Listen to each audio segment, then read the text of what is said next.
Hello and thank you for tuning in. My name is Sam, and in today's video, I'm going to go over the 7 tips for writing an SEO-friendly blog post. Tip number 1 is to include keywords in your title tag.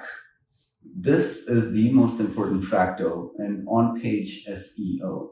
Tip number 2 is to include modifiers in your title tag. This is another tip around H1. We'll go over H1, 2, 3, 4, and onwards in a later video.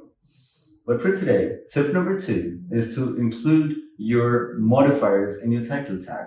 Perfect example of modifiers are how to, top 10, best, or top 5, etc. Tip number 3, include your focused keywords in your subheadings. Tip number 1 and 2 were around your H1 title tags. This tip is around your H2, 3, and onwards.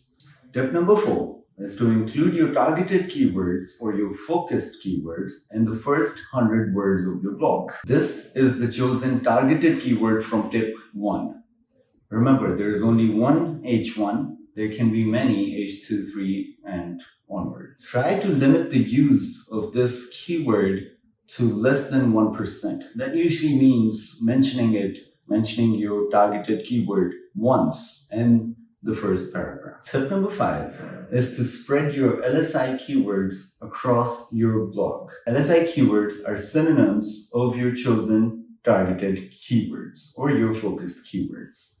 Google uses these LSIs to determine a page's authority.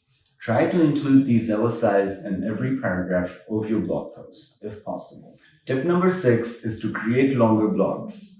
There is a common saying amongst SEO experts that length is strength. Longer content tends to rank significantly higher, especially on page 1 on Google's ranking. A good target to aim for is around 1500 keywords or longer. Alright, tip number 7 is multimedia is your blog's best friend. Try to use infographics, pictures, videos, diagrams, as much as possible in your blog for best results. Including multimedia in your blog helps with your site's decreasing your site's bounce rate and increasing average time spent on your website for each user. Thank you for listening in. This is Sam and you're watching Digital Ace.